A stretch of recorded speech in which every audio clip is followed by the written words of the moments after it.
Every outboard has an expiration date, right? Wrong.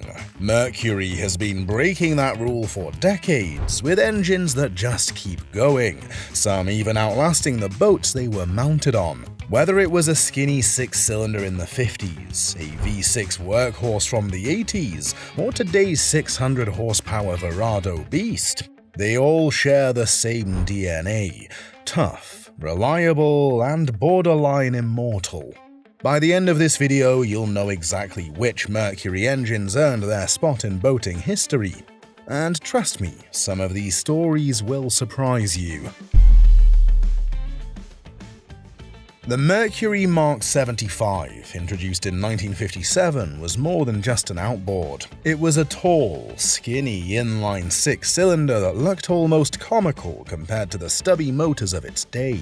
People started calling it the Tower of Power, and the name stuck. At 60 horsepower, it was the most powerful outboard anyone had seen, and for a lot of families back then, bolting one onto the back of a boat was like putting wings on it. Mercury didn't just market the Mark 75 as reliable, they went out and proved it. There's an old story from the late 50s about two Mark 75s being run continuously for over 50,000 miles at around 30 miles per hour. That's basically circling the globe twice. Mechanics expected to find carnage when they pulled the engines apart. Instead, the parts were still in spec, like the engines had just been broken in. Owners noticed the difference too.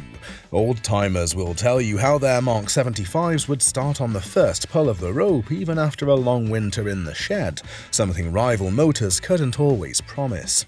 They weren't just powerful, they became known as the motors that kept weekends alive, year after year. The Mark 75 didn't just earn its reputation on the water, it set a standard.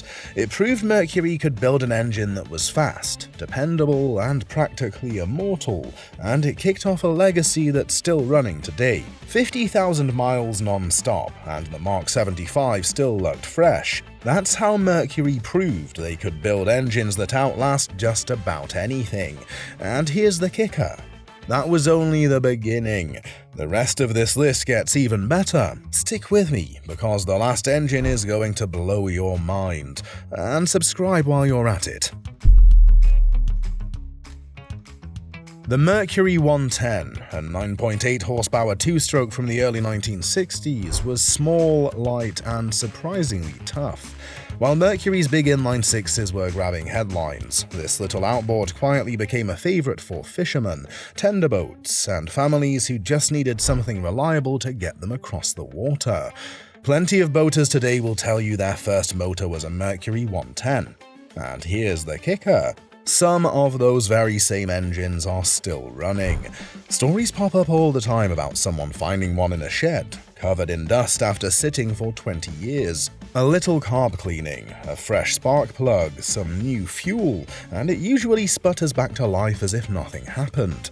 That's not marketing, that's lived experience.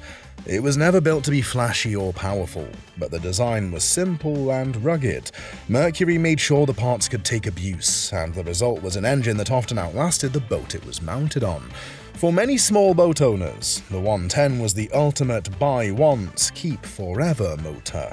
The Mercury 110 may not have the glory of its bigger siblings, but its quiet reliability earned it a place in Mercury history. Sometimes the smallest engines leave the biggest memories. The Mercury 1500, introduced in 1973, was the peak of Mercury's legendary inline six Tower of Power series. Rated at 150 horsepower, it was the most powerful inline six Mercury ever built, and its tall, slim silhouette on the transom earned it instant recognition. For many boaters in the 1970s, this was the motor that symbolized speed, style, and reliability all at once. What set the 1500 apart was its combination of brute force and endurance. It had the smoothness of an inline design and the durability that Mercury had refined over nearly 2 decades of 6-cylinder development. Families used them for water skiing, anglers trusted them on long days chasing fish, and racers loved the mid-range punch that could push a boat faster than most rivals. Owners often joked that the motor would outlast the hull, and in many cases that turned out to be true. The stories from owners usually sound the same. These engines would fire up in spring after sitting all winter, run smoothly all summer, and ask for very little in return. Basic maintenance kept them alive for decades, and when something did go wrong, the parts were easy to replace. Even today, plenty of 1500s still show up at boat ramps, restored or sometimes completely original, ready to go another round. For many enthusiasts, the Mercury 1500 remains the ultimate expression of the Tower of Power era. It was fast, iconic, and most importantly, built to last. The BlackMax 150 is one of those Mercury outboards that earned its reputation the hard way, by refusing to quit. Introduced in the late 1970s, it was part of Mercury's brand new V6 lineup, and it quickly became the most popular model of the bunch. At 150 horsepower, it had the muscle to push bass boats, ski boats, and runabouts, but it was also built rugged enough to last for decades. Boaters still talk about these engines like old friends. Many tournament anglers ran them flat out from sunrise to sunset, weekend after weekend, and the motors just kept coming back for more. Families remember tubing behind them summer after summer, and when fall rolled around, they'd often sit all winter only to fire up again the next spring without complaint. Mechanics nicknamed them bulletproof Mercs for a reason. The design was straightforward two-stroke engineering. Strong internals, reliable carburation, and a cooling system that could handle punishment meant fewer breakdowns and easy repairs. Mercury also sold so many of them that parts became plentiful and affordable, which helped keep older models alive long after their competition faded away. Today, the BlackMax 150 is still a common sight on older bass boats and classic rigs. Plenty of owners refuse to replace them, because as long as you keep up with maintenance, they'll keep running. The BlackMax 150 wasn't flashy, but it became a legend because it was the outboard you could truly depend on. The Mercury 25 HP two-stroke might not have had the drama of a big V6 or a towering inline 6, but in its own quiet way, it became one of Mercury's most trusted engines. Built throughout the 1980s and 1990s, this little workhorse powered small fishing skiffs, tenders, and family runabouts all over the world. If the BlackMax 150 was the tournament hero, the 25 HP was the everyman's companion. Owners loved it because it was light enough to carry, yet powerful enough to push a small boat with confidence. Many commercial fishermen in developing countries relied on them, running day after day with minimal care, and the motors just kept on going. It's common to hear anecdotes of these engines starting on the second pull after sitting all winter in a shed, a trait that made them popular with weekend boaters who didn't want any fuss. Part of the secret was the simplicity. No computers, no complicated systems, just a solid two-stroke design with enough torque to get the job done. If something did break, the parts were cheap and easy to replace, which meant most owners could keep theirs running for decades. The Mercury 25 horsepower two-stroke wasn't glamorous, but it was dependable. For families, fishermen, and anyone who just needed to get on the water without worry, this little motor became the definition of long-lasting. Even now, you'll still spot them buzzing quietly along lakes and rivers, proving their worth one more time. We're only halfway through, and the best is still to come. Here's the kicker. The next engines prove Mercury wasn't just building tough motors in the past. They were setting the stage for outboards and inboards that can run thousands of hours. Stick around, because the final engine on this list is going to blow your mind. And subscribe and comment down below which has been your favorite Mercury engine. The MerCruiser 5.7-liter V8 is one of those engines that turned into a legend without even trying. Based on the classic GM small block design, Mercury marinized it for boats in the 1980s, and from then on, it became the backbone of countless cruisers, runabouts, and ski boats. Rated at around 260 horsepower in most versions, it had the grunt to push heavy hulls, yet the refinement to idle smoothly while docking. What set it apart was its sheer staying power. Thousands of boaters racked up hours into the thousands without ever cracking the block open. Marina mechanics used to joke that you couldn't kill one unless you really tried, and even then, it might forgive you.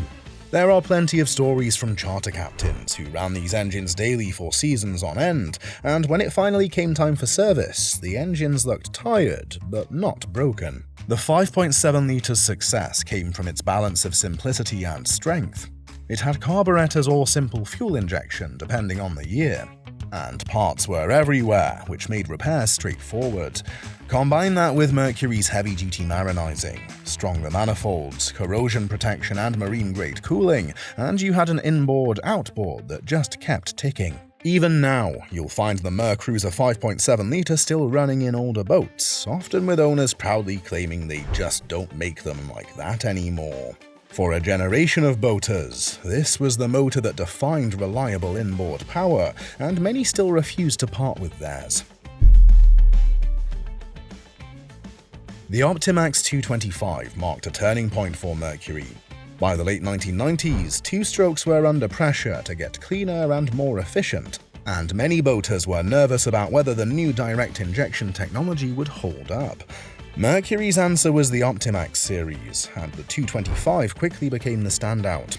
It had the punch of a classic two-stroke, with the fuel savings of a modern engine, and more importantly, it earned a reputation for living a long, hard life. Plenty of charter captains and serious fishermen swear by their old Optimax 225s.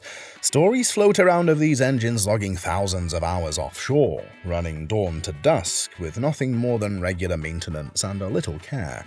One owner joked that his Optimax was more reliable than his tow truck, and he trusted it to get him back home every single time. That kind of confidence doesn't come from marketing, it comes from real-world experience. The design helped make it tough. Mercury kept it simple where it mattered. Rugged internal components, straightforward cooling, and fuel delivery systems that could handle constant use. Sure, it wasn't flawless, and like any engine, it needed proper upkeep, but in the hands of someone who respected it, the Optimax 225 just wouldn't quit. Looking back, this motor proved that cleaner technology didn't have to mean fragile engines. The Optimax 225 blended innovation with Mercury's old-school toughness, and in doing so, it carved out a legacy as one of the longest-lasting outboards of its era. The Verado 275 was Mercury's big leap into the modern outboard era. Launched in 2004, it introduced the world to the supercharged inline-6 platform, a design that looked futuristic and packed more technology than boaters were used to seeing on an outboard. At 275 horsepower, it wasn't just powerful, it was silky smooth, and it quickly became the go-to motor for bigger offshore boats and serious fishermen.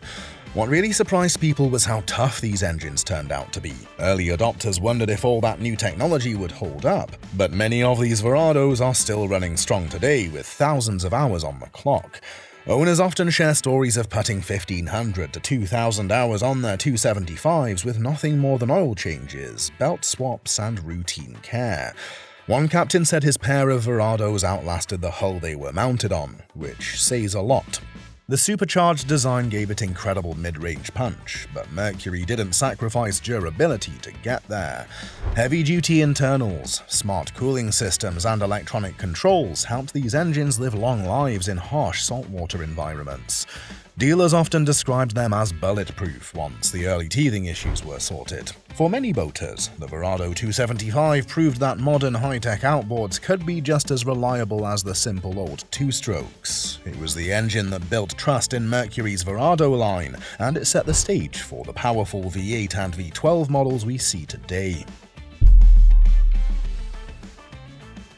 The Verado 300 V8 is one of Mercury's most popular modern outboards. and it has quickly built a reputation for lasting forever when treated right. Introduced in 2018, this naturally aspirated 4.6-litre V8 replaced the old supercharged inline-6, and boaters were a little skeptical at first. Could a lighter, quieter, and more refined engine still deliver the same reliability as the old workhorses? The answer turned out to be a solid yes. Plenty of owners have reported these engines going well past 4,000 hours in commercial and charter use, with nothing more than routine service. That's not a claim Mercury makes lightly. Those kind of numbers usually belong to diesels. One offshore captain even joked that his Verado 300s outlasted his coffee maker because they just kept running day after day without complaint. The secret lies in Mercury's design. The V8 was built with oversized gear cases, robust cooling, and corrosion-resistant parts, all wrapped in a package that runs smooth and quiet. Despite being loaded with electronics, it has proven surprisingly low maintenance, especially compared to some competitors. And with Mercury's service network, parts and support are always within reach, which only adds to their longevity. For many modern boaters, the Verado 300 V8 has become the sweet spot. Strong enough for offshore runs, refined enough for family cruising, and durable enough to feel like an investment that will pay back for years. It's the perfect example of Mercury engineering built to last in today's boating world. The Verado V12 600 HP is Mercury's most powerful outboard ever, and it isn't just about raw muscle. Launched in 2021, this beast was designed with commercial duty in mind. Think water taxis, patrol boats, and charter captains who rack up thousands of hours a year. At first glance, it looks more like a small inboard than an outboard, towering over most docks, but its secret is endurance. Mercury engineered the V12C Pro to handle punishing schedules.